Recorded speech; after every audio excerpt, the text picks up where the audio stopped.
peptides. What are they? Why are they so popular? What should we be concerned about? There is a level of cancer risk. No influencer is telling you the potential risks. These peptides really help with muscle recovery, inflammation, immune system. They help with brain function. Is it safe to take? Should people be taking it? Peptides are incredible. They truly are what I feel in the next 20 years are going to sort of be commonly used because of the nature of our health. Just buying injectables online seems kind of crazy to me. Well, those are people who are overusing it too fast, too soon, and they're losing fat and collagen. It's wild. You look at the guys at the gym now that are like 50, 60 years old and they're just ripped, six packs. Aren't you just pumping yourself full of testosterone now? Isn't it just steroids? Testosterone levels are on a dramatic decline. Chemicals that we put on our body, deodorants, lotions, aftershaves, underwear, this is all impacting that normal communication cycle from the brain to the testes, the brain to the ovaries for women. Men are choosing to have babies later. It can basically take your sperm count to zero. What are the things that people should be doing to be able to figure out what's going on with them? Men especially. You need to be lifting heavy in the gym, this lightweight multi-reps, this chronic cardio kind of thing. That is really going to deplete your hormones. This stuff just scares me. Don't be scared because you'll probably be on peptides. Lauren, I'm so excited to talk to you today because we're going to learn about functional medicine, Western medicine, peptides, hormone replacement therapy. We're going to talk about all the divisive issues going on in the health industry today, but we're also going to dig deep into my own health history, my blood work, my genetics, my blood disease that I have in preparation for this race that I'm running in September. And so before we get there, I want to start with testosterone replacement therapy. What I have heard is, especially for men, you got to do it and you have to stay on it forever. Is this something that people should be doing? Again, I don't know anything about this stuff. Yeah. But I'm getting inundated with, and you look at the guys at the gym now that are like 50, 60 years old and they're just ripped, six packs. And I'm like, okay, aren't you just pumping yourself full of testosterone now? Isn't it just steroids? No, it's a bioidentical hormone. There are steroids. Those are not good. Those are black marketed for sure. But hormone replacement therapy is I think key to vitality and health, right? Men go through a slow decline in their hormone levels, testosterone. Women go through a much more abrupt menopause, which is basically the no estrogen and progesterone. Their ovaries literally shut down. And that is typically in midlife, so around 50, 55 years old women. And so hormone replacement is becoming more and more accepted. It's something that I've been doing my entire career. Like from the start, I started putting women on bioidentical hormone replacement. And that, again, it's identical to the chemical makeup and structure of what you've produced prior to whatever's caused that decline. And it's a biological process. Women, I'm going to talk about women first, and then we'll get into men. Women spend potentially nearly 50% of their life in the transition to menopause called perimenopause, which is there's no diagnosis. It can be up to 10 years till they go through what we call ovarian failure, which sounds, they need a better word for that.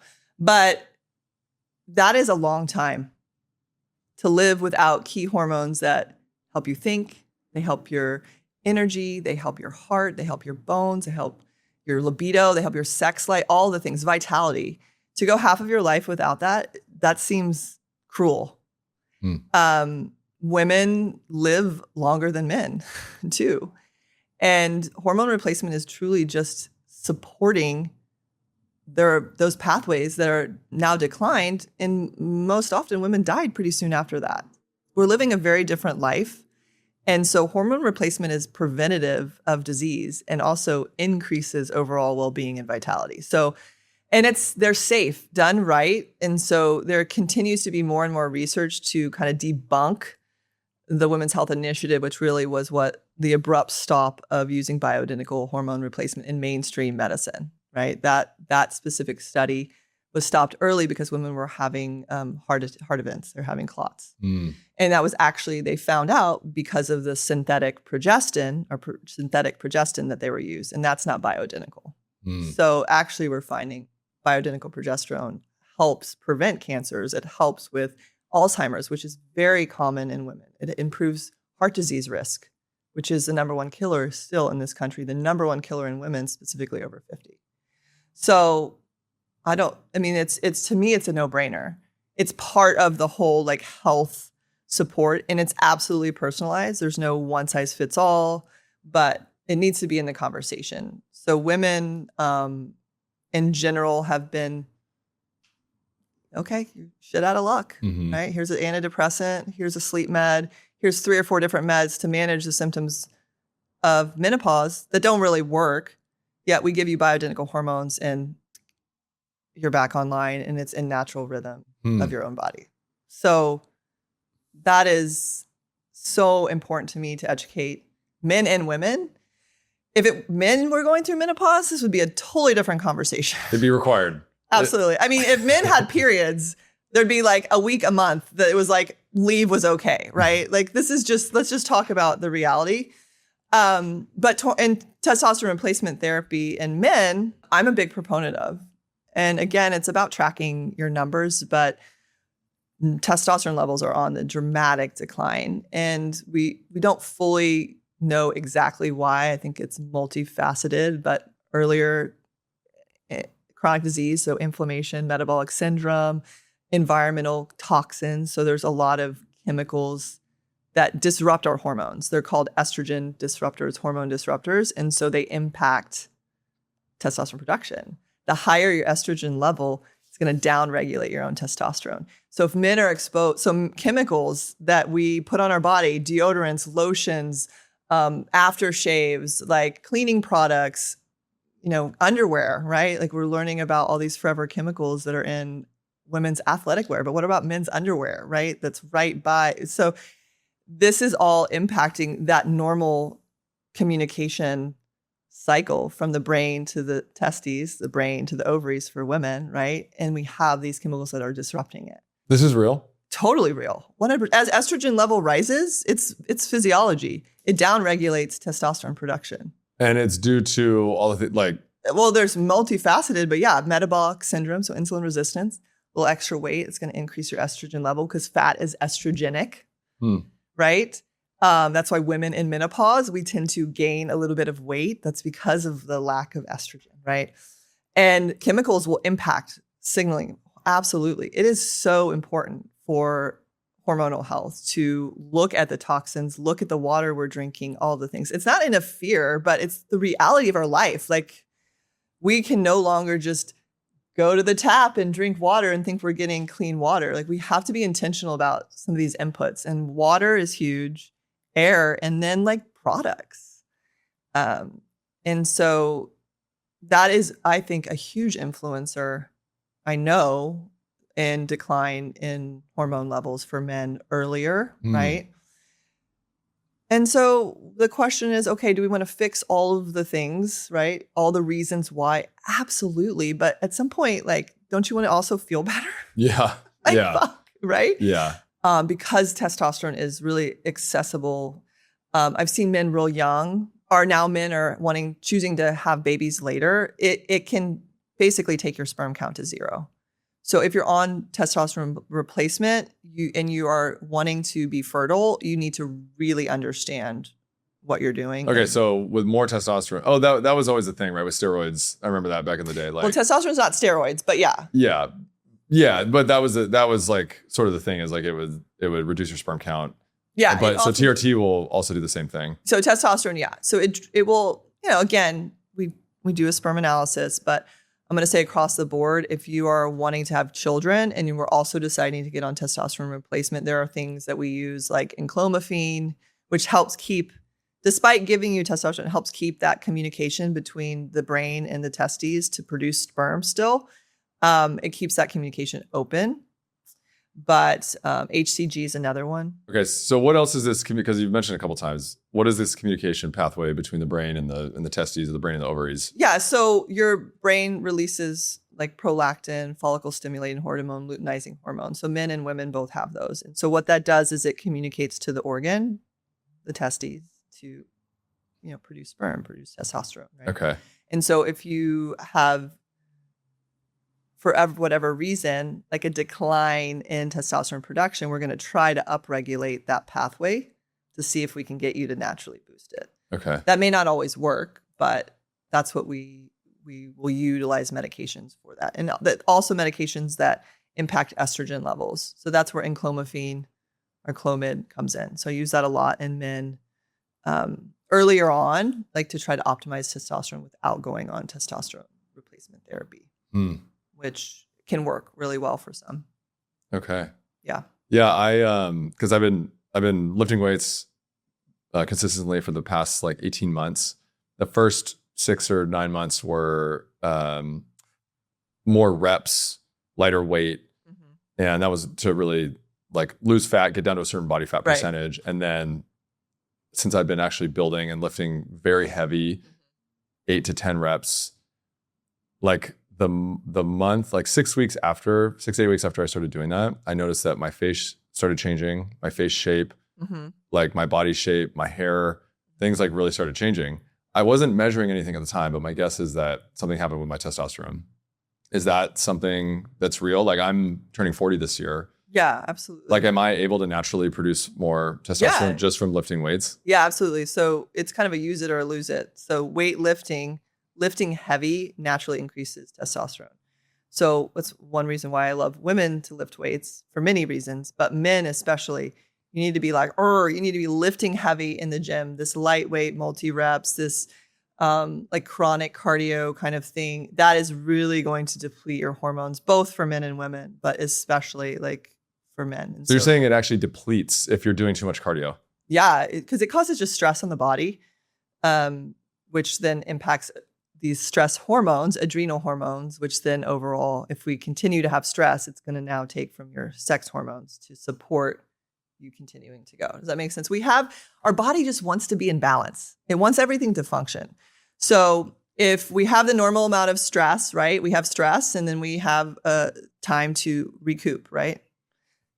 That doesn't really happen in our world. I'm right? like, yeah, I don't know. It's like more stress on top of stress, a little bit less stress, but the stress. So the reality is we produce these hormones and then those hormones are recycled and we have a rest period and we kind of recharge, right? Well, a lot of us aren't recharging, right? Or we don't know how to recharge, or the recharging isn't really rejuvenating, right? It's not really allowing our body to fully rest and heal.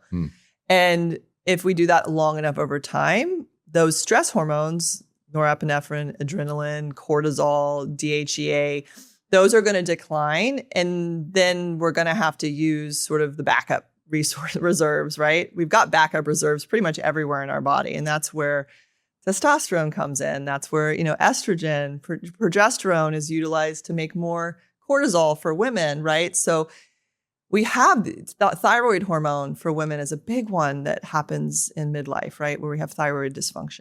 So our body is going to tap into the reserves. And so that's an exact example of that, right? We're under stress. The stress can be emotional, can be work, it can be physical stress, right?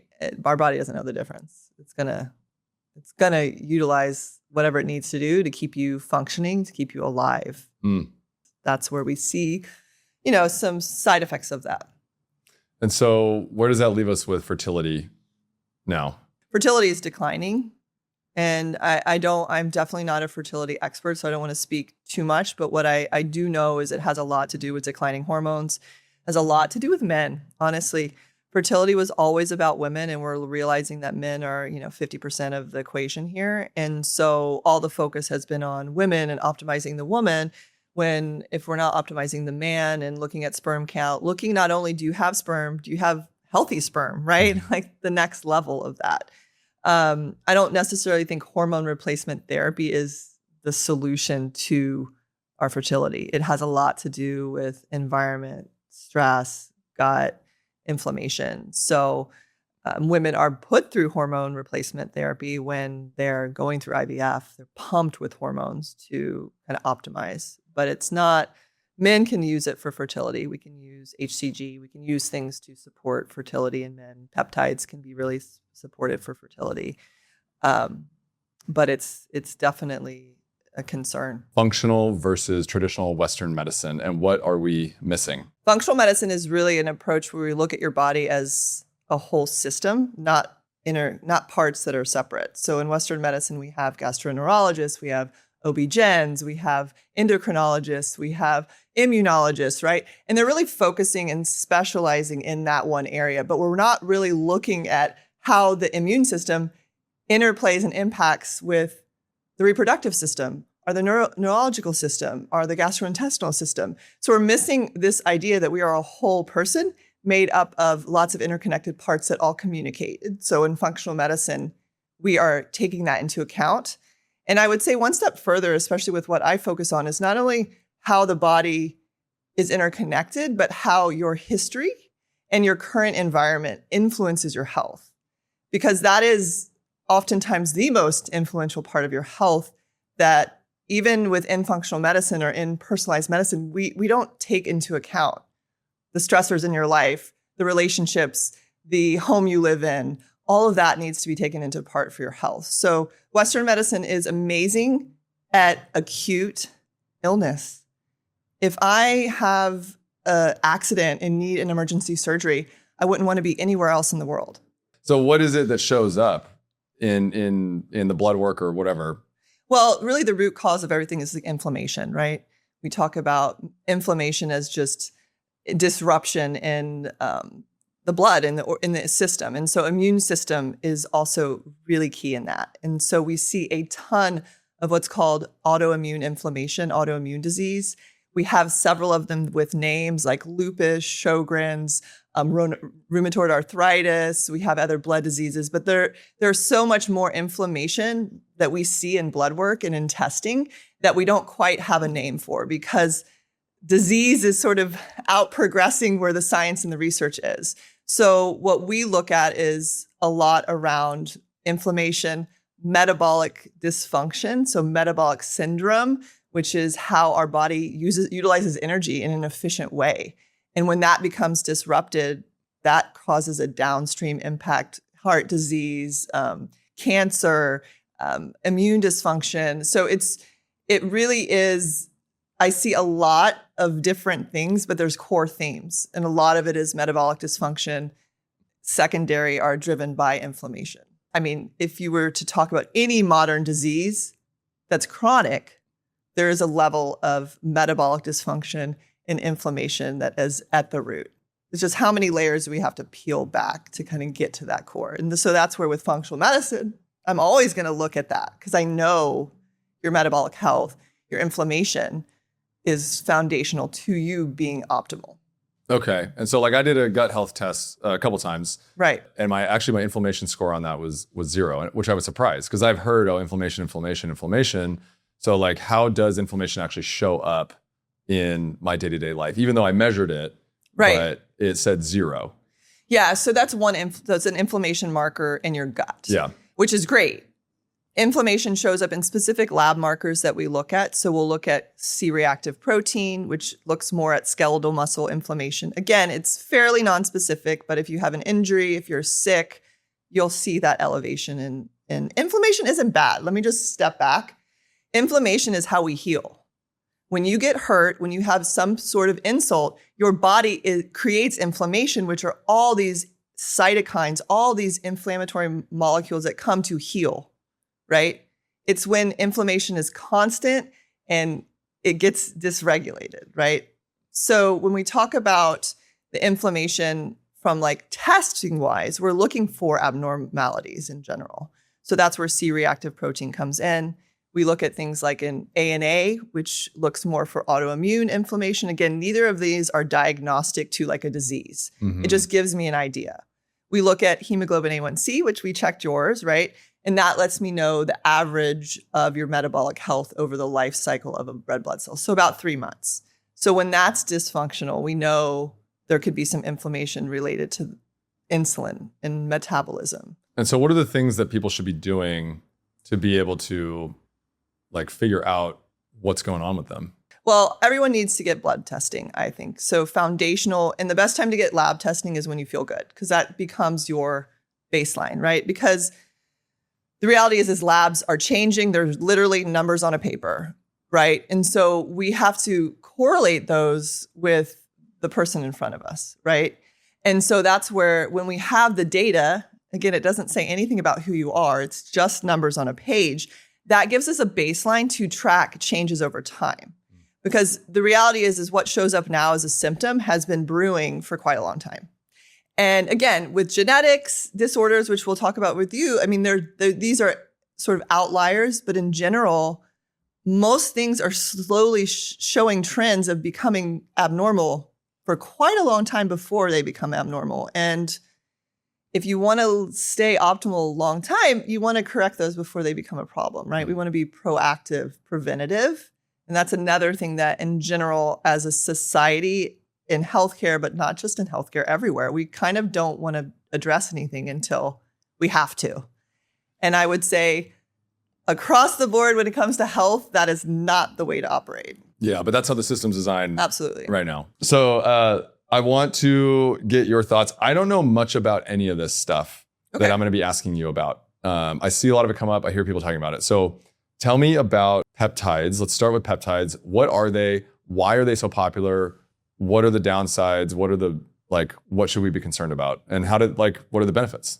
Yeah, so peptides are just small amino acid sequences. Amino acids make up protein. Protein is a macronutrient. So peptides are small amino acid chains that turn on a pathway. So it can be an immune, inflammation, hormones, and it's really upregulating it, meaning it's increasing its processing, right? And so when we think of peptides in general, insulin is a hormone. It's also a peptide. So we get to, they become very popular, but they've been around for a long time. And typically peptides that we use now are actually just mimicking what we already produce in our body. So they are biological. I wouldn't say they're bioidentical necessarily because they're still synthetically made, but they upregulate certain pathways. They're very popular right now because, again, we are in an age where people are less and less well. So these peptides really help with muscle recovery, inflammation, immune system. They help with brain function.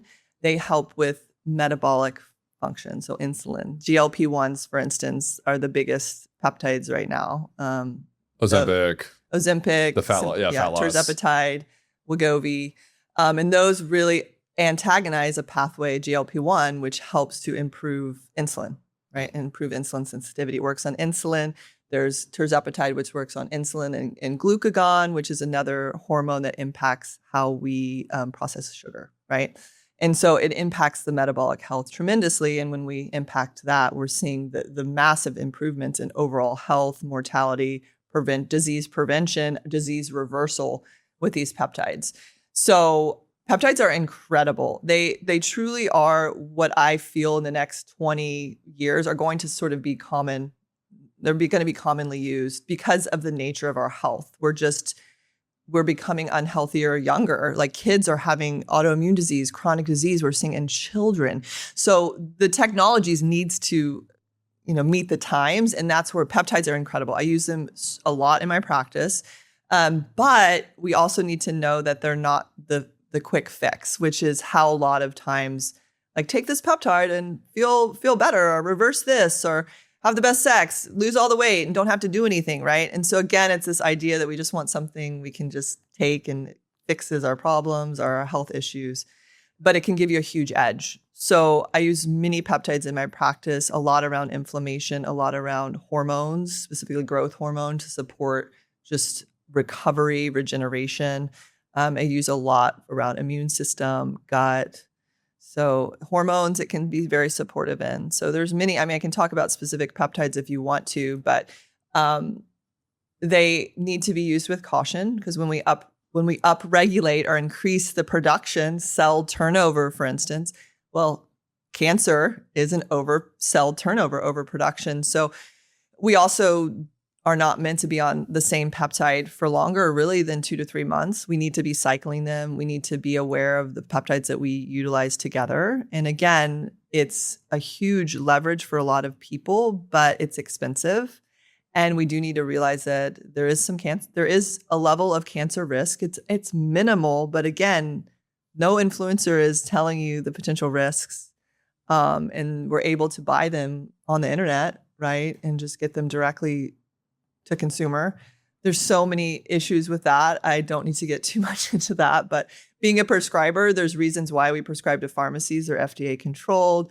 They're also pre-mixed. So people aren't, people are mixing their own vials of medication into, the error in there, the number of times I have to like calculate in my head a prescription for tirzepatide, because there's different milligrams. It takes some mental thought to ensure that I'm correct. And I have training in that, doing it for 15 plus years. Well, number one, like just buying injectables online seems kind of crazy to me. And then you're saying that people buy it and then they will mix different peptides together, or they can mix different peptides, but they literally get a vial with powder in it and they're told not for human use. That's what it comes in. So not for human use. And then they're, they're mixing it, which is totally safe. I'm not saying that that's not safe, but there's a reason why when I order a peptide with the right concentration, it comes pre-mixed with syringes and the exact dosing to take to make sure I know you are getting the exact dose that you need. And they're allowing people are just mixing it in themselves. Again, it can be fine, but there's a huge margin for error. And I think more and more, I even saw an influencer recently talk about not to buy them direct to consumer. And she had a hospital, an ER ambulance come to her house because she had misused them. And it was very scary. So this stuff can happen. It's not a reason to not do peptides, but please have them be managed by a healthcare provider, at least someone who's counseling and guiding you so that you can do it safely. Okay. Like that is across the board. This stuff just scares me. Like don't be scared because you'll probably be on peptides, Kassidy. I'm just going to let you know. I'll probably prescribe some for you at some point because of the things that you want to do. Like when you're a high performer, a high achiever, and you're pushing your body to the limits, this is where peptides are absolutely necessary. If you're just a regular old Joe Smo who's going to sit around and doesn't really care, that's not a lot of the population that I work with. So it gives you that edge. It allows you to maintain the level of function that you desire. And that's where peptides are absolute. Hormone therapy, peptides, all of that is just critical. Okay. Let's talk about GLP-1 real quick. Right. But then I want to go into hormone replacement, TRT. Yeah. So GLP-1. Is it safe to take? Should people be taking it? And I'm talking Ozempic, the fat loss. Yeah. That's a broad statement. I think in general, they are misunderstood. They're overused and then over-feared. There's a lot of people that fear them that could benefit. The population that I prescribe them in is vast, but we utilize mostly microdosing, which is actually less than the standard dosing of the peptides. And we utilize it in a way to really offset any negative side effects. So the biggest issue with GLP-1s is that they cause you to not have an appetite. They can cause some GI upset, so nausea, and bowel issues, diarrhea, constipation, and then muscle wasting. Because if you aren't eating, right, if you have no hunger and you aren't eating, you're actually losing muscle, and so it's called sarcopenia, and that is a huge problem with these peptides because we know muscle is your key to longevity, is your key to vitality and health and metabolic health, right? So it really, if we're misusing them, we're basically setting ourselves up to need the peptide forever, right? Yeah. Because you're not going to be able to get off the peptide if you have no muscle and you don't know how to eat, right? So, but they are so powerful at turning off inflammation. I cannot tell. I've been using these peptides for about 5+ years, using them mostly a lot in women because I primarily see women at this point with autoimmune disease. The women that eat cleaner and do everything right, the 99.9%, and they still struggle with metabolic dysfunction, difficulty losing weight, energy, mood, so cognitive pain. I mean, the amount of times I've started a woman on a microdose and it's totally improved their inflammation. They think better, they have more energy, they sleep. I've had a woman with autoimmune disease. We've started her on a microdose and her pain is all gone. They are the most potent at turning off inflammation. So while they started out as diabetes and obesity drugs, I use them for inflammation, specifically autoimmune. And for a lot of people who've been struggling with, resistant symptoms, like symptoms that just won't go away, despite doing all the diets, all the supplements. I mean, they're doing everything right.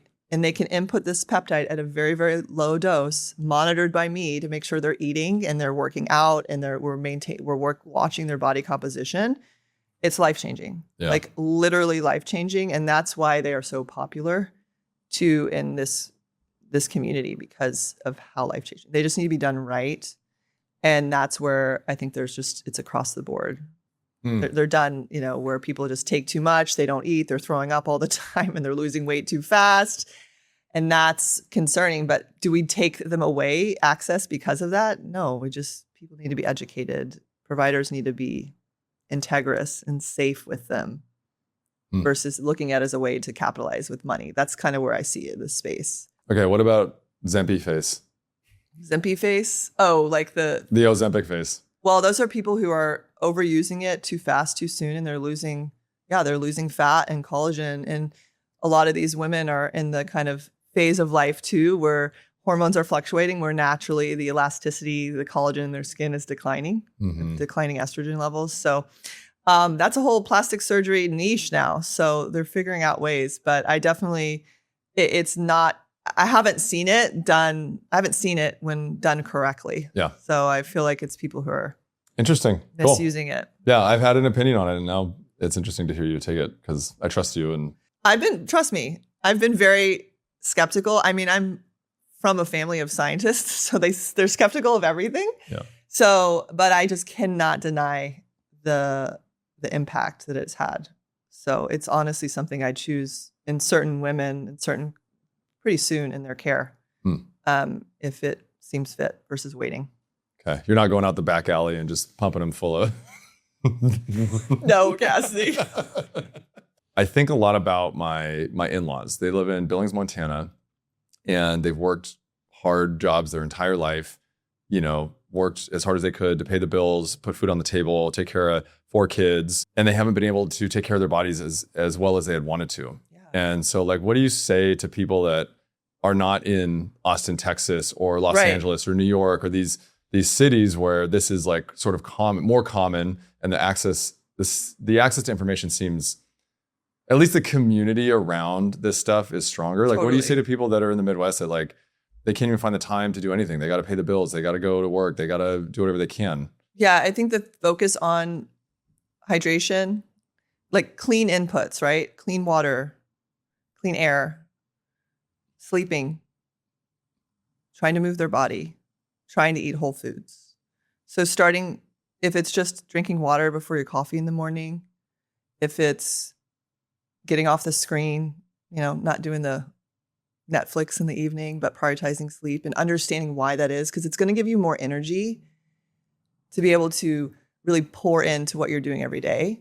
Having a deep conversation with your spouse, like acknowledging, being real with where you're at in your life and what you want, right? Just so much around. It's not about like taking a supplement or going to see a functional medicine doc. Those are all amazing. But if that's not within your access, there's a lot of free medicine out there, getting outside, getting in the sunlight, like trying to prioritize a 5-minute walk, 5 minutes before the kids get up. Like, it doesn't need to be this big thing, and it will compound over time. And that's what I really want people to understand. It will compound, and you will get to that point where you're like, oh my gosh, I have that extra time because I'm not so brain fog, or I'm not like wanting to crash at the end of my workday. I have time to pour into myself or my relationships or my health.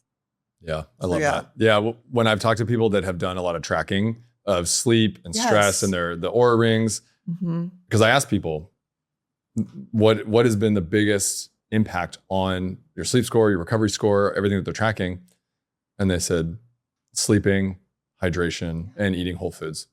Totally. Every time, that's what it is. And those are the big needle movers. No alcohol. So I'll tell you a story about the Oura ring in COVID. So my husband, he's always skeptical of all the health stuff. He's not in the health space.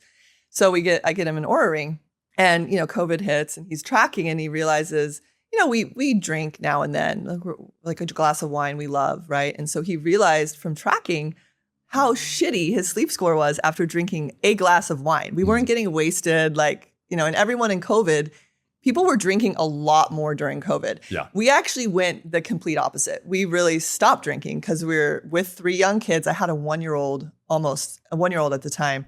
Like there was no margin to have a 20 sleep score or whatever it was the next day. He realized. And so that actually gave him enough awareness to be like, I'm not going to choose that anymore. Yeah. Because I want my energy. I want to be able to be available for my day. So that's where the tracking can be so helpful because it can bring awareness. And then you can also see when you make those changes, like you're saying, like your sleep score improves and, but tracking can also be, people can get a little over tracking. So I think there's just checking in with yourself on if you have a bad sleep score and you feel okay, like, what are you going to trust? Right? Like, yeah, you don't want to just fall victim to the score. Yeah, I'm like, oh, I got a really low sleep score. I must feel horrible today. And well, I actually feel okay. So again, that's not average. I do think tracking is so important because it builds awareness and it allows us to be our own N of one, like test on ourselves and figure out what works for you, not just what someone's telling you. Yeah, I think the approach, I don't have any of that. I'm considering doing it, just especially going on this training for this race and everything that we're doing together. But since I've been really lifting weights and feeding my body in the right way and also paying attention to my blood disease and everything that we're going to talk about, I've gotten really in tune with my body. And I think with tracking, that is something that people should be doing, is use it as a way to actually tune into what your body's telling you. Yeah. And you might have correlating data on your tracker, right? But I can tell now if I haven't had enough calories, if I hadn't had enough carbs, if I hadn't had enough proteins or fats. Right. Because I'm in tune with what my body needs over this last 18 months. And I think that for me, that's more important than anything. Well, and you started with a guide, right? You started with a framework. Yes. And then from that framework that you were being very meticulous with, right? Yep. You realize, hey, okay, I still need these additional things because I don't feel well. And so it's like starting with the framework is really so important, whether it's a tracker or not. But that's right. And then being in tune and then making your adjustments. Like advice that I give my wife when she's cooking.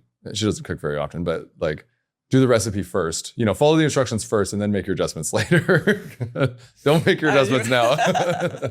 So. Yeah, that's true. And so and I know you said you're not an expert, but like what are some of like the fundamental foundational things that both men and women can do to increase their fertility?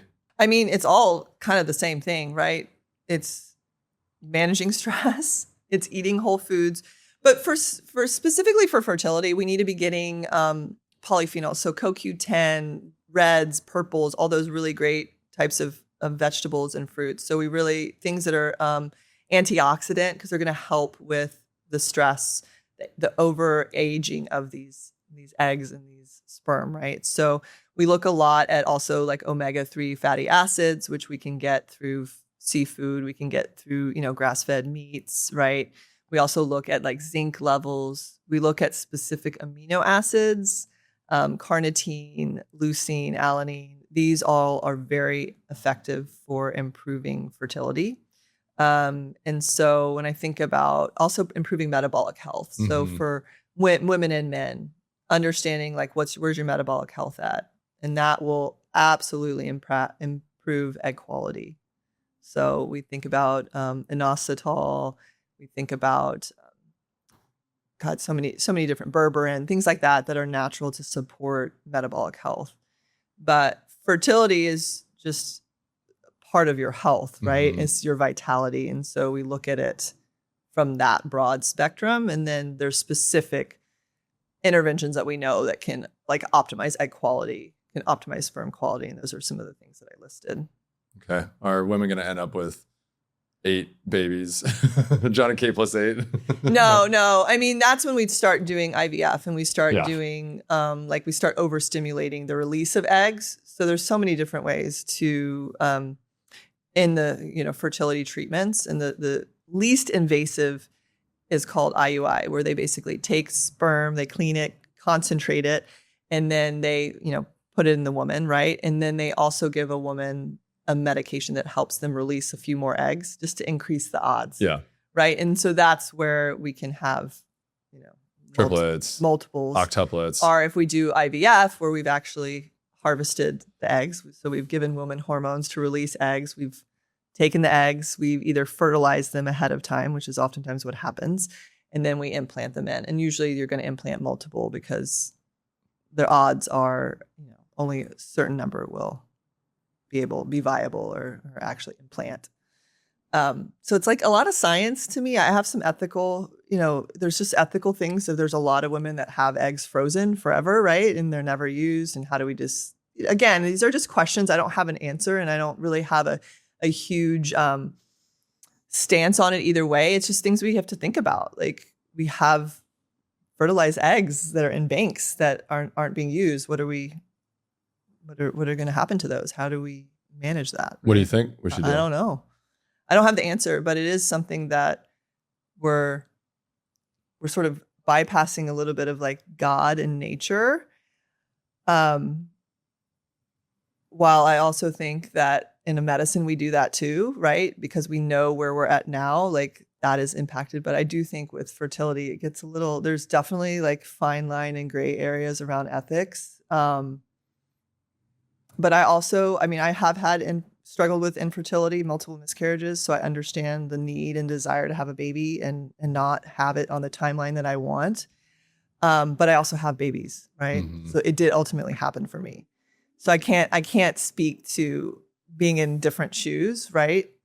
So that is something that I'm not going to have a clear answer for. I don't know, but I would prefer to prevent women and men from ever having to go through that, because it's extremely stressful. Fertility is as stressful as cancer diagnosis. Our cameraman Carl, that's the question. But you're saying that IUDs have the potential to cause cancer. Well, so IUDs are just internal uterine devices that are basically like put into the cervix, which is the opening of there's a vagina, and then the cervix is at the end, and then you have the uterus. The uterus, yeah. And so they basically stick it in there, and then it peels out. And there's IUDs that have hormones on them, and that's most of the IUDs that are placed. There's a copper IUD, which is just copper. So it's a non-hormonal IUD, which is considered safe. It's non-hormonal, but it can also cause issue like heavy periods, back pain, things like that. Women can have issues with the copper IUD. Yeah, that was my wife. Yeah. Mm-hmm. So that the IUD that most women are offered has progestin in it, and that's what allows for it to be a contraceptive.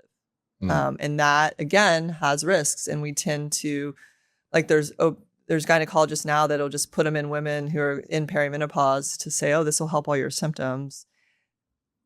And if you read the insert, there's clear risk. Women over 35 should not be on synthetic progesterone if they have high blood pressure, any other issues because of clotting, and there's cancer risk with it. So what should they do? As far as for contraception? Yeah. So I think there's just understanding the rhythm. So really women can only get pregnant 1 week out of the month. And I think I'm realizing there's a lot of women and men who don't even realize that, mm-hmm. right? There's a fertile window, and all the other time is infertile. And so women can there's lots of natural cycles, there's temperature checks, there's Oura Ring, which can let women know kind of where their fertile windows are.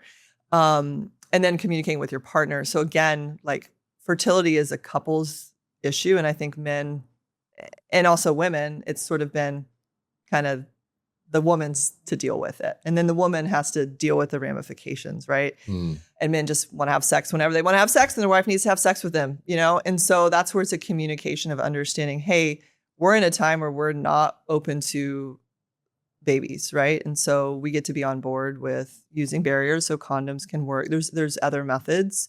And then women are really only fertile 1 week out of the month.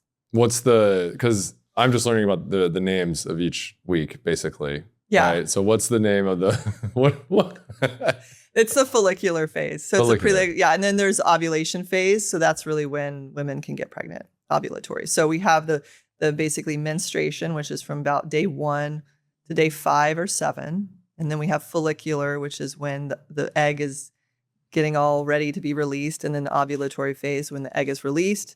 And then we have what's called the luteal phase, which is where that's typically where women have more hormonal symptoms in that second half. Kind of the stereotypical PMS, all that. PMS, luteal phase.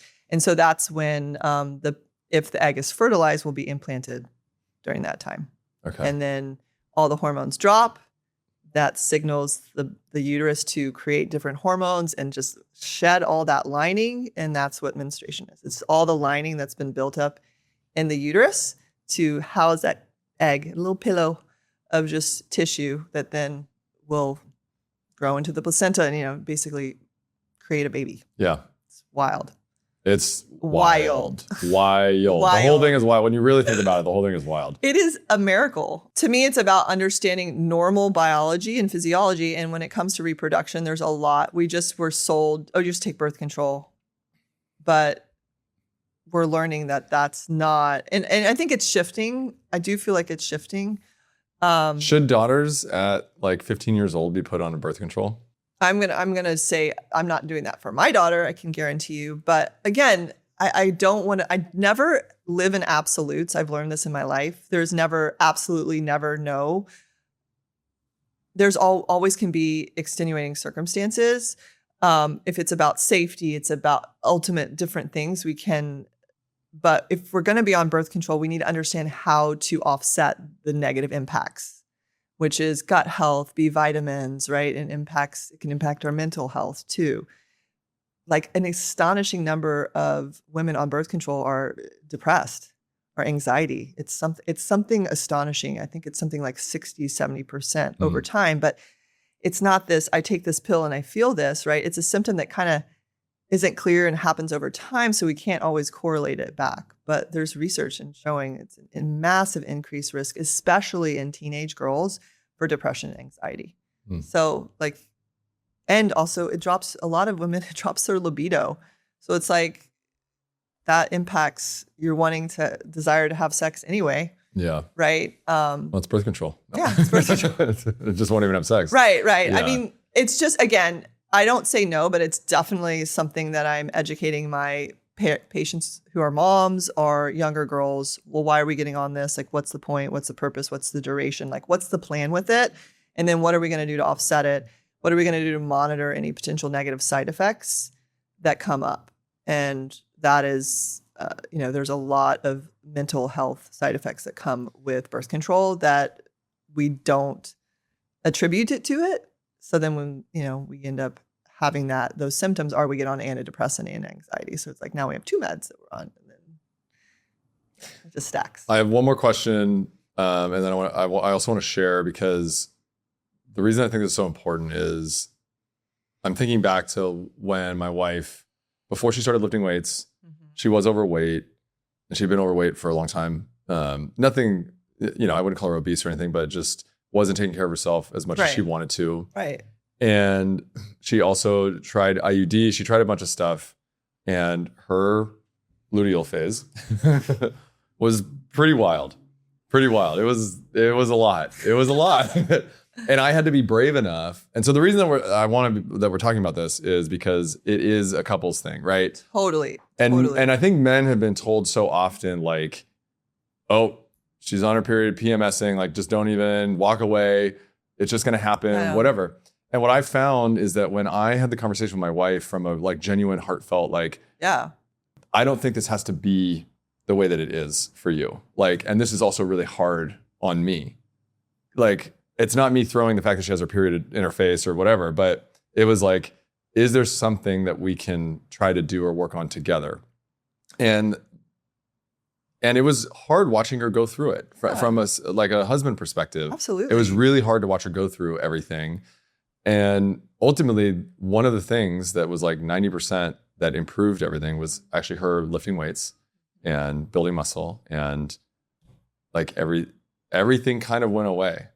Like, yes, there's still some, but like everything kind of went away, and her life has like drastically improved in all areas just from lifting weights. Does weight have? Well, it impacts your metabolic health, which is going to impact your hormonal health 100%. So she's improving her metabolic health by gaining weight, by lifting weights, by changing up her diet, I'm sure, to improve, the response to weightlifting, right, and body composition. Yep. So that's beautiful to see. And I mean, men get to just understand it, and men in general, they want to fix it. We're fixers. The masculine wants to come in and execute. And that's not what women want. They just want you to lean in and they already have that feeling of not feeling like themselves. Like, who is this version? I don't want to be outburst. I don't want to be short. I just don't feel like I can control it. And so when you being able to hold that and lean in, that's so healing, because they're already feeling so out of control internally that I'm so passionate about men understanding. And there's so many men who do really want to understand. It's just kind of like a little taboo It's still. taboo, yeah. And it's like the whole perimenopause and menopause thing, which is a big, it's like, oh, perimenopause, like don't say anything. It's just, it's funny. I'm not going to lie because I'm in that phase, but it's also like hurtful, right? Because it's not relationship building. It's further detaching. And we want healthy, happy relationships. And if we're just, oh, it's her hormones, she's crazy. It's like, well, no, actually you're contributing to that. You get to be a solution. That whole attitude of like ball and chain, oh, she's crazy. Like, no, I love my wife and I want her to be happy and healthy and feel the best that she can possibly feel. Yeah. The conversation that we had and the multiple conversations that we had was coming from a place of love and support. I wasn't trying to fix it. It was like, I'm just seeing like, this is really hard on you. How can we come to it together? Like, how can I support you? I want to understand this impacts us and I see it. Yeah. And I mean, honestly, happy wife, happy life. Like I used to not like that statement, but it's true. Yeah, but you have to, it's not like a give everything away. No, it's like, it's true. How can you support her in the right way? Exactly. And so I love that. And I'm sure just you being like a champion with her in that was just reduced her stress level tremendously. And that again, stress like impacts hormones. So it did. Like just to know that you were not, rejecting or just being curious and loving and yeah. And I want to be a permission slip for other men to go like love their wives and not fall into the trap of this like dopey husband or over masculine, not at home, not supporting. Like, I think there's such a, there's such a great way to be a supporter and a lover of your wife. And just being committed. Like, it's going to be crunchy. It's going to be weird, like for both parties, like to be interested in something that it's like women have taken shame and it's, I got to just deal with it myself, right? To have a man be interested. It might be like, again, there's just some relationship dynamics to work out, but I can say hands down when you do, it's like it's going to improve every aspect of your life, right? Alone. And that is what I mean when I say like happy wife, happy life. Exactly. Because as women, if you're in a partnership with a woman who feels safe and you're able to hold that, like it will exponentially improve every aspect of your life. 100%. And every aspect of anyone's life that's around that woman. Because that's the nature of it's not just happy wife, happy life is not just buy him Birkin bags and take him shot. It's like it's presence and being a leader in the relationship, holding space, like being, there's a term like divine masculine, right? And you can be masculine, you can be a quote unquote a man and still have these conversations. You should be. That is what a man is being able to have these conversations in a real way and actually converse and actually hold space and actually care and listen. And there's these terms that people use, like a beta, like it's so stupid. It's not that way. It's like a real man knows how to hold space for a woman. Yeah. And you just try it out. Like it's about being present and about connected, right? It's like if you just show up present and curious and listening, like you'll figure it out. Trust me. 100%. Like there's not a manual on this because your woman who you're in relationship with is going to be unique, right? But it's like that presence, connection, and commitment that you'll figure all else out. Yeah. I can guarantee you. Cool. Well, this is sort of a good transition talking about shedding the lining of the uterus into That's always a transition to something. Oh my God. Into my health journey because you're my doctor. And I signed up for a race on September 5th to do a marathon trail run in the Swiss Alps. It's been on my bucket list to go do this. Amazing. This is part of my vision for my life is being able to travel, do racecations, and bring people along, inspire others to be free. Like that's the purpose for everything that I'm doing is like wanting other people to go live the life that they want to go live. But I was experiencing a lot of symptoms that were not normal. And 4 years ago, I discovered that I had a blood disease called Hemochromatosis. Caused brain fog, low energy. When I would get up off the couch, I was like very faint and dizzy. And that was sort of part of what, it was part of what wanted me to go get checked. I was having gut issues all over the board. Right. Stuff was going on. It didn't feel right. And then recently I had started getting shortness of breath. And I would be flying on planes and we were taking off and landing, going to little mini panic attacks because I couldn't breathe, basically. There was even a couple flights where as we're taking off, I had to like jump up and like go get water from we're literally angled up and I'm like freaking out and I have to go get water. And so that's sort of what spurred me to be like, okay, I'm going to do this race and I'm going to use it as a vehicle for getting my health right. Right. So then I came to you and what did we do? We spent 90 minutes going over like history.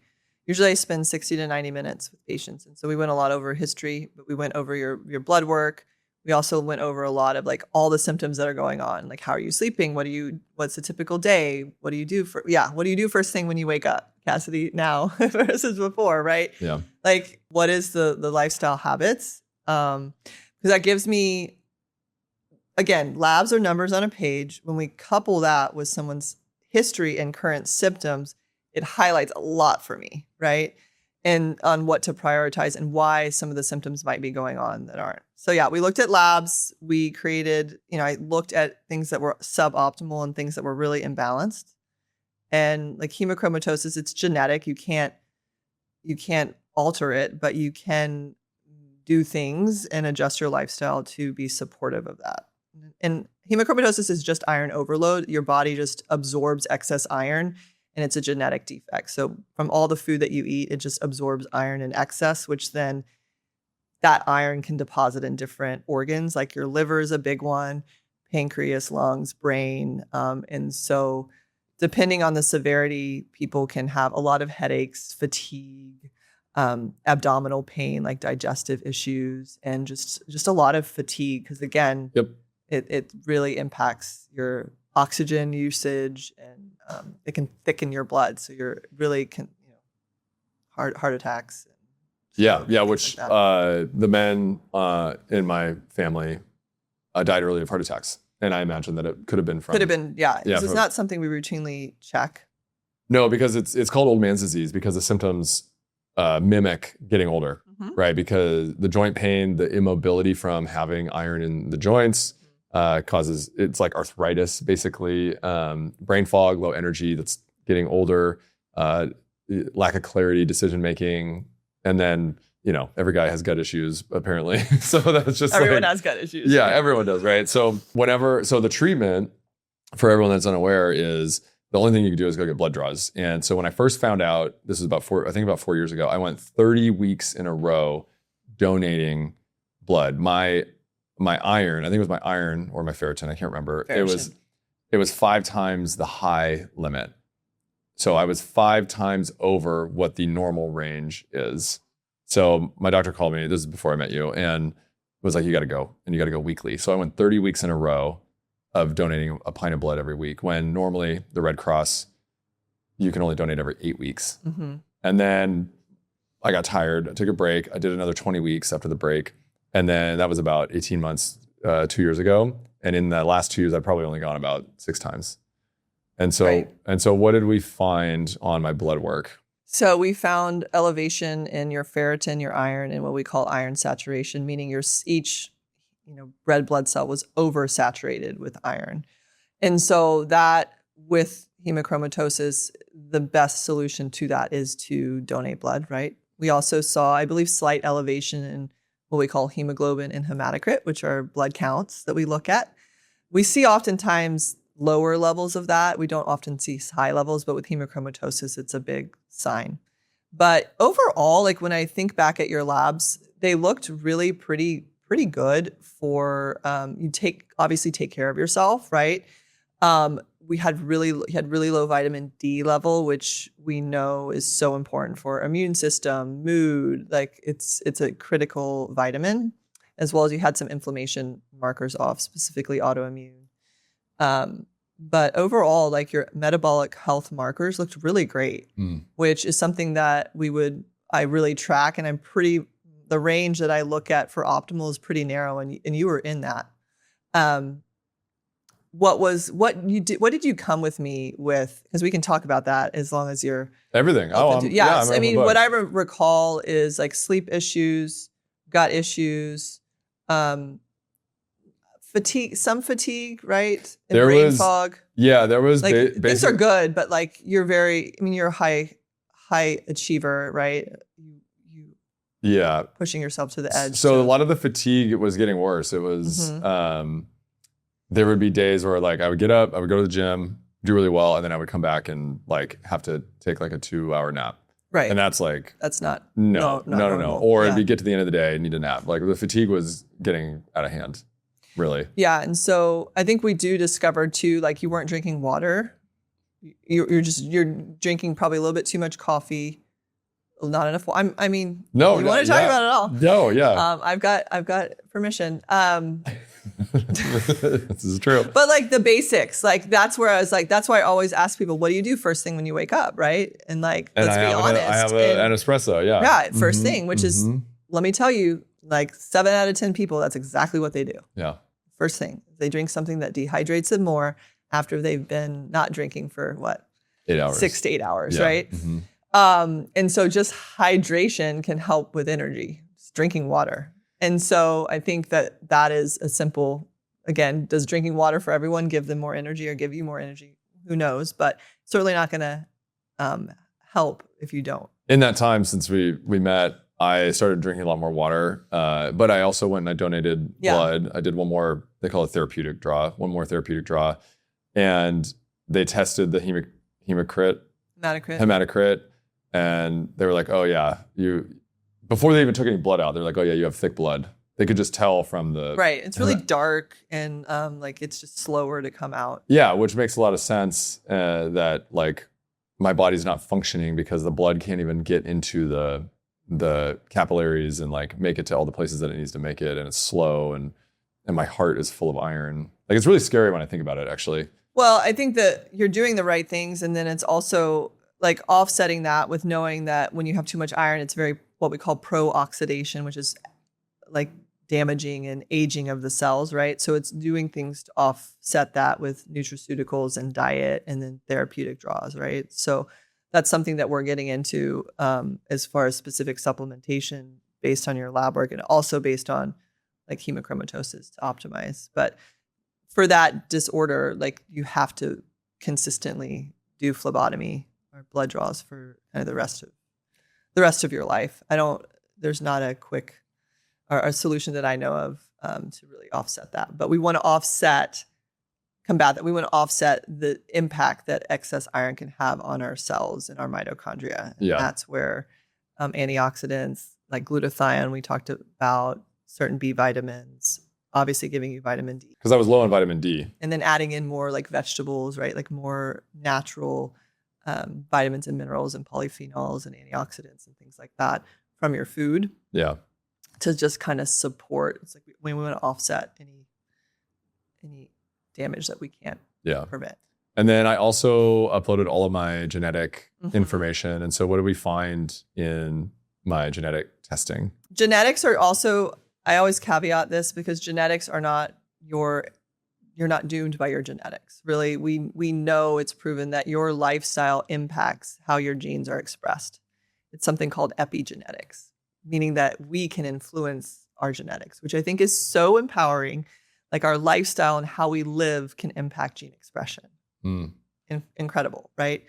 But our genetics impact how certain pathways work, right? And so when we look at genetics, what a big pathway that I look at is called methylation. This is I don't know, it's of anything people have heard more about methylation, MTHFR, and methylation is just adding a methyl group. It's like turning it on a pathway, and we methylate thousands of times like every second, right? It's a key process that we do in our cells. And there are specific genes that we look at related to methylation, and you were pretty compromised in a couple, like MTHFR specifically, FOLR, which is all around folate receptor, and MTRR, which is around like methyl B12, like B12. And so you kind of have not a great like setup, to be honest, when it comes to methylation. And methylation impacts neurotransmitters, which are brain, like serotonin, GABA, SAMe. It also impacts our liver detoxification. It impacts energy production, right? Just like having enough energy to do the things we do so you're not feeling so tired all the time. So when you couple like your genetics with kind of what you're feeling and then knowing that you have hemochromatosis, like it's really important that I give you specific types of B12 and folate and glutathione to offset your genetics, right? Because we know you don't produce that optimally. Like at one point you're compromised by 60 to 70% in absorbing B12.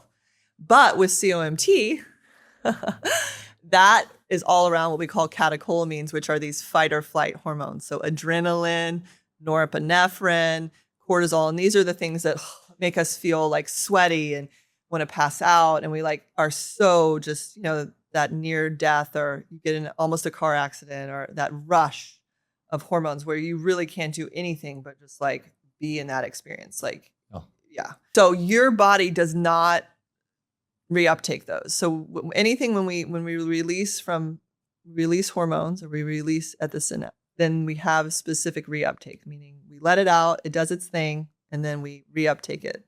It's like we recharge it, so we don't have to like live in that experience. Well, you don't do that very well. So you are prone to really perseverating.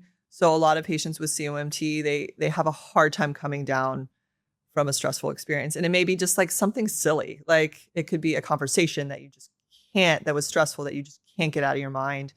If you think about that compounding, how that can impact your mental health, your sleep, your mood. And so it's real important to understand that, because you also respond you respond what we call paradoxically to certain things. So you would take B12 and you might feel really bad on it. And that's because of the COMT.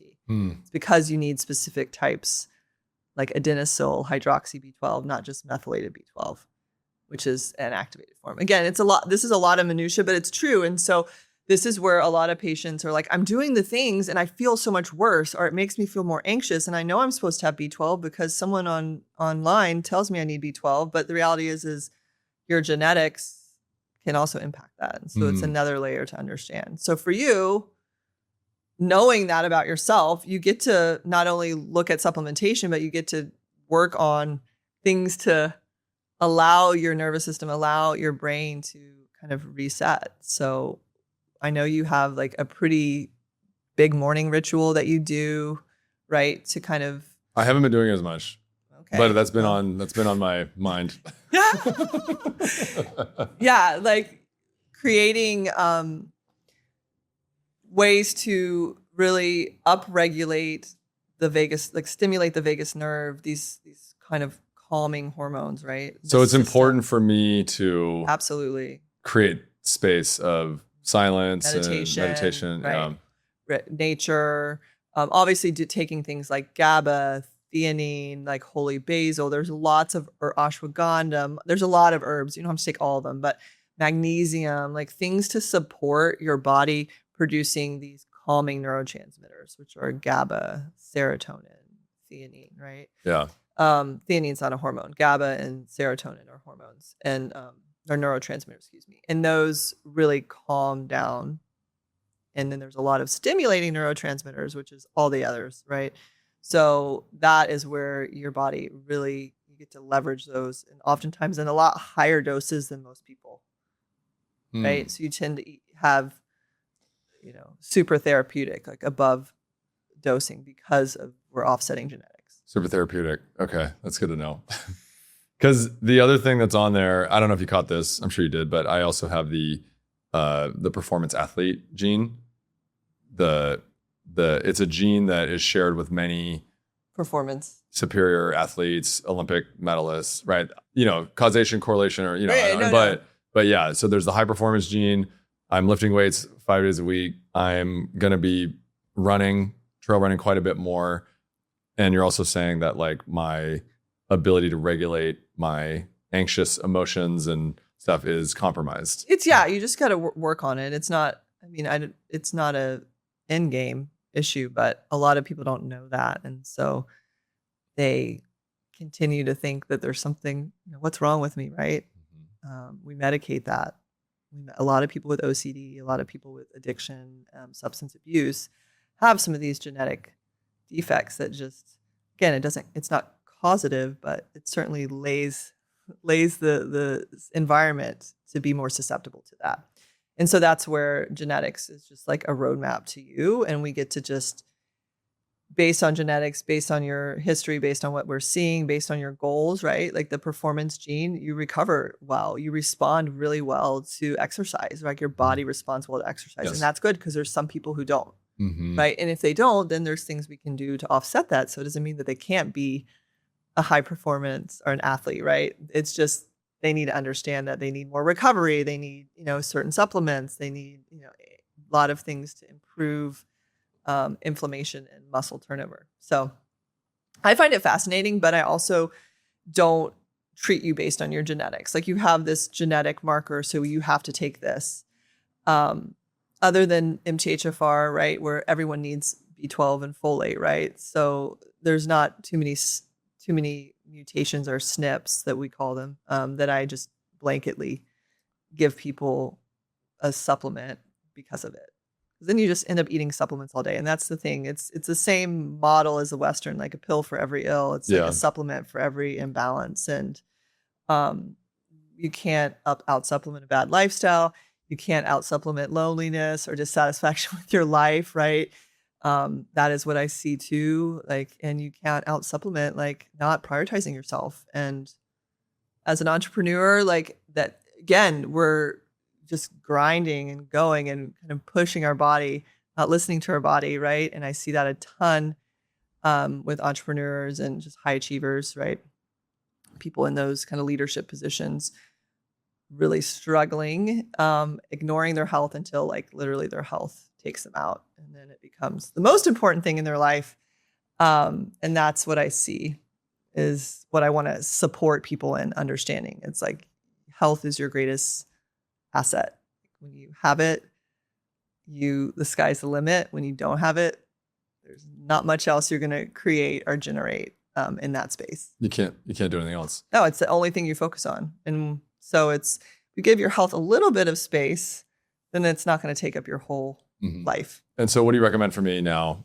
Racing September 5th, given my genetics, given my blood work, given my everything. Yeah. So, I mean, your testosterone level was okay. It wasn't like off the charts, right? But it was pretty standard. I think from my standpoint, with knowing all the different things that you're juggling, I don't love this idea of like a long endurance race. Honestly, with your genetics, with, your ability to recover. And so I think it's absolutely awesome that you're doing it, but I also want to make sure we're targeting. And so taking the supplements that I recommend, us continuing to track your levels, possibly adding in some peptides, but really looking at your recovery.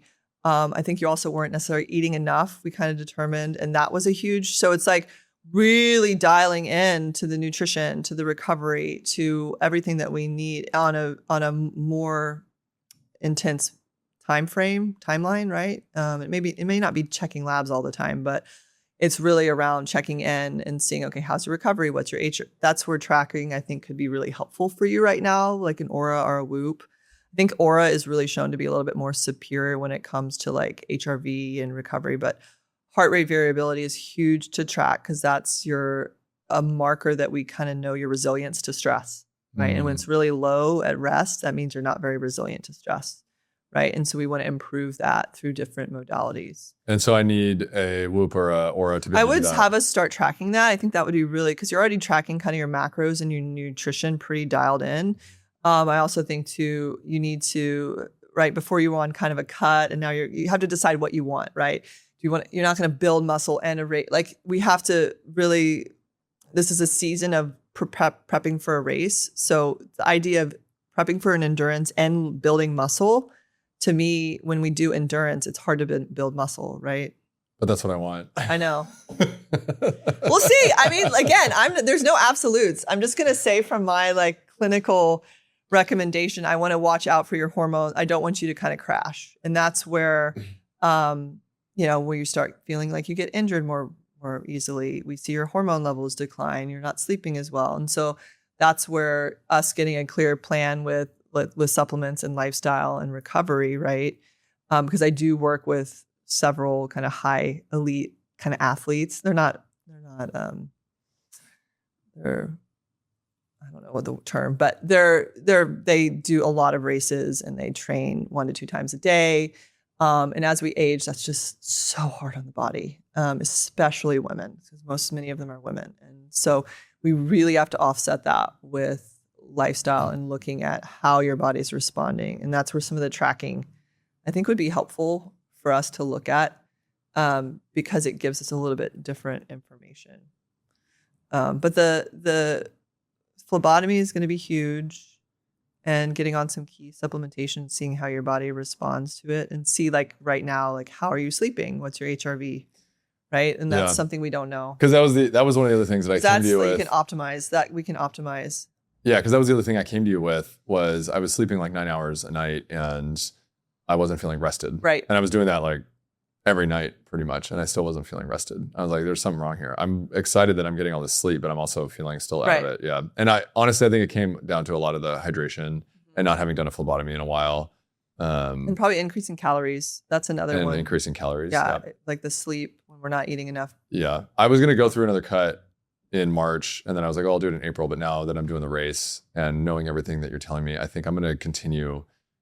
Like, I need to stay fed. I really think I need to stay fed. It's like, what do you want? Because I've definitely. Well, I want to do the race. Right. And so what's your priority? So we need to, like, to me, definitely not doing a cut in my mind. It would be eating enough to fuel your recovery. Yeah. And recovery happens when you sleep. Yeah. Right. I would love to sleep 8-9 hours a night and eat as much as I can to fuel recovery and have a 6-pack. Well, I don't see you not being able to have that, but who knows? That's what I think. I mean, that's why I'm not going to do an official cut, but like, I think through the training plan, my goal isn't to get a 6-pack through the training plan. My goal is to like actually like improve my health and finish the race. Yeah. Yeah. And document it. Yeah. Yeah. Okay. You might not know this, but today is my 8-year soberversary. So I've been amazing. Today is 8 years to the day where I not just woke up, I ended up in a hotel bathroom in Denver, not able to move without getting vertigo or nauseous. My kidneys hurt. It was after a night of drinking pretty much every IPA in the city of Denver. And that was my pattern. That was my habit. Right. And it was really my failing health and my wife that pushed me to be able to quit drinking. At the time, I didn't know I had hemochromatosis. Right. But I'm really honestly grateful, because I think it expedited everything, right? My skin was turning gray. My vocabulary was worsening. I was drinking a bottle of wine a night or more on the weekends. And it was really, I didn't know what a coping mechanism was at the time. Right. And my therapist taught me, and I'd heard the term, but it was really, I was coping with the shame of life, that I wasn't where I wanted to be, the relationship that my wife and I had at the time was not what I wanted it to be. And I was using it to basically stuff down everything that I had ever done. And I didn't know any other way. So I'm really proud of everything that I've done. Yeah, look at you now. Yeah. It's funny, this week particularly, I've gotten people telling me I look like I'm 30 or 27 years old, and I'm turning 40 this year. And if you look back at when I was drinking, and my editor will throw up a picture of me, but I looked unhealthy, and I really was delusional about everything. And so I'm curious, what's your perspective on alcohol? And just, and even just hearing what I'm saying about myself, I can see you getting a little bit emotional about it. Well, because I know you and I see you now, and it just, you made the choice, right? You ultimately realized that the relationship, the health, anything that you wanted, ultimately you had to figure it out. And so you committed to that. And at that point, you knew the first step was to no longer drink alcohol. Mm-hmm. And there's a journey that we're not going to talk about for that, but like, that's ultimately, there's no one that other than you to really take responsibility and ownership and thank for that. So I'm just really sitting with that, because I know the version of you now, and that's a pretty incredible human that's here to freaking change the world. So alcohol is a poison, right? It's the new smoking. Sitting's the new smoking. Again, we evolve as a species. Alcohol is used really as a coping mechanism. It's used flippantly as like, oh, let's just drink it. The mommy juice, which drives me crazy. It's like the women, and again, it's to mask dissatisfaction, not feeling connected. A lot of things, feeling isolated, feeling alone, not knowing how to deal with emotions or deal with things that come up in their life. But alcohol, it dramatically impacts our ability to detoxify our hormones. It's pro-cancer. So especially as we age, our tolerance to it becomes less and less. And I see as we age, oftentimes people are relying on it more and more because life becomes all the things I just said, right? Like more stressful, more complicated. We don't have emotional intelligence. We don't know how to cope with these things. And so it's accessible and it can kind of do the job. But I really educate patients on why, and I let them see the results and like connect it, because no one's going to do something because they just were told to do it. They're not going to do it for long, right? They have to have some sort of buy-in and understanding of like why this matters for them to be consistent with it. And that's where alcohol, like I have there is no question to me that the data is going to show in someone's health, especially, a woman or a man in midlife, like 35 and up. If we were to look at markers, we were to look at, energy levels, we were to look at HRV, recovery, and our ability to exercise, it's all going to be impacted by consistent alcohol use. There's things we can do to mitigate that. But I say long-term, it's not something that should be in someone's daily, certainly weekly, I think, maybe monthly here and there, if they can, if they have a good relationship with it. If it's done, it's just like I feel like in the sense it's a little bit like a dessert or like these treats that we allow ourselves. Like have it, but enjoy it and know why you're doing it and be intentional around it, and don't do it more than one day at a time. Like don't do it 2 days in a row, right? Like, so that's my take on it. I really think it doesn't have much of a place if someone's really wanting to live a truly like healthy preventative life. But do I still drink some? Yeah, because I enjoy it and I do things. I take things ahead of time and after to kind of mitigate, which works really well for me. So what are the things that you take ahead of time? There's a product, which it's called Z-Biotic. So it's actually a liquid. It's a specific probiotic in the gut that helps that you metabolize alcohol. So as we get older, we tend to get hungover, or we have the impact of alcohol more, lower dose causes a worse response or the same response. And so that really helps me. And then I usually do like B vitamins or glutathione, or I'll like sauna and exercise the next day. Just lots of hydration.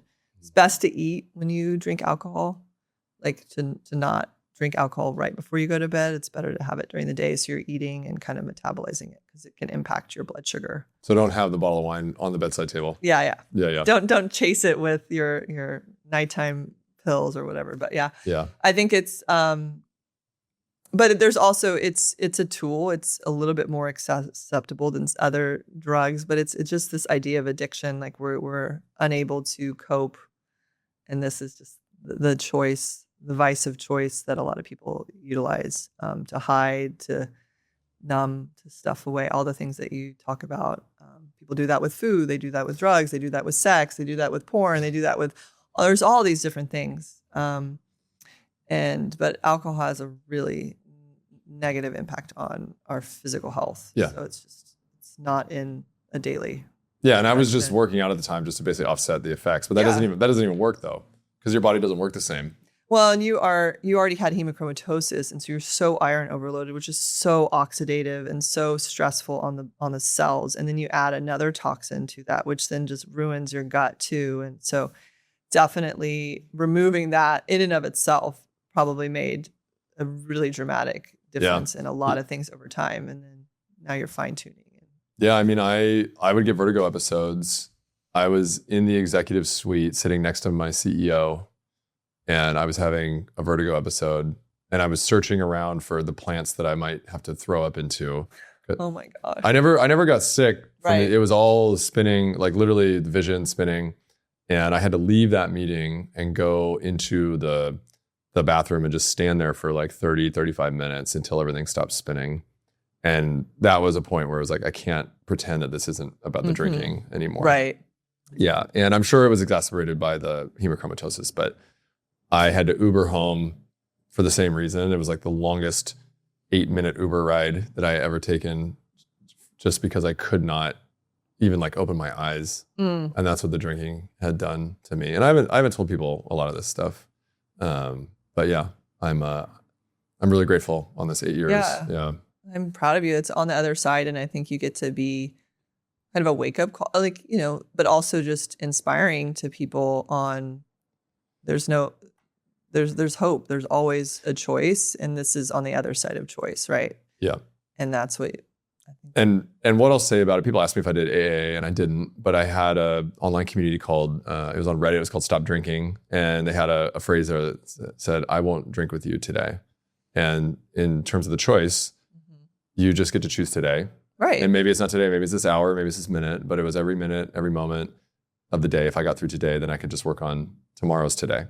And so if anyone out there is struggling, there's online communities, but I also suggest AA even if you're scared of it. But everything that I'm proud of came on the backside of making the decision and the choice to go all in on myself, quit drinking. And I think it's a superpower, because most people in their life don't ever choose themselves in this way, but to choose sobriety, no matter your rock bottom, is a very personal decision for you to be able to do that. And it's one of the first times in my life that I chose myself in that way. And then I built everything that I built after that I'm proud of. And I wouldn't have been able to do that. And I think it's a superpower. So Lauren, thank you so much for being here. Is there anything that you want to leave anybody with? I mean, there's a lot I can talk about more, but no, I just really want people to realize that their health is wealth. It's their greatest asset.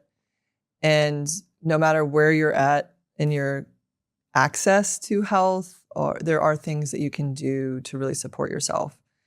Like we talked about, foundations. And I have I have a business around women and supporting women specifically and kind of midlife, 40 and up, around giving them access not only to functional medicine, but to mindset, accountability, nervous system support, and then sisterhood, the community. And health is all of that, right? And so if you just get to choose yourself, choose health, choose a habit, one thing, but health is your greatest asset. And until we really focus on that daily, instead of waiting for it to decline, because that's what we inevitably think is going to happen, right?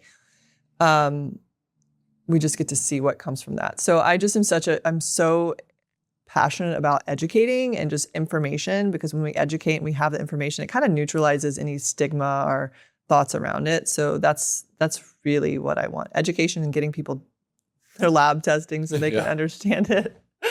But yeah, no, I'm just so thankful to be on here and to have talk to your audience and platform around this, because we can't put health to the side while we're building a business, right? It gets to be a holistic way that we live, and health is a big part of that. And so how can they work with you? So they can work with me through Soul Women. That's if they're a woman, right? If men listening, if they have a woman who they love in their life that's really struggling, they can also follow me on Instagram, Lauren Colletti, F&P, and they can email me. So I'll give you all my information. There's lots of different ways to access. For men, we have Alive and Well, which is a functional medicine clinic that I co-founded that can give access to everyone. So I don't see men as much anymore. I do see That's some. okay. Yeah. I do see some. I'm special. You're special. I always get special treatment. Yeah. No, but I'm so passionate about men's health. I love men, but I'm hitting the men through the women. Yeah. Because when they feel better and they're like, their husbands usually they get to be the leader in the relationship. Yeah, because the stats are that men live longer in couples than women do. So women help men stay healthy. Mm. In other words, 100%. 100%. Oh my gosh. So women get to get to thrive. Yeah, as hard as I've worked, and I have to give credit to my wife for really being the one that committed before me, and then that allowed me to commit in the right way. Yeah, and not just do it on my own. Like you're a team, and if your partner is on your team, it's like so much better. So this has been incredible. I love you so much. Love you too. Thank you so much, and as always, everybody, I appreciate you. I love you too, and this has been for your own good.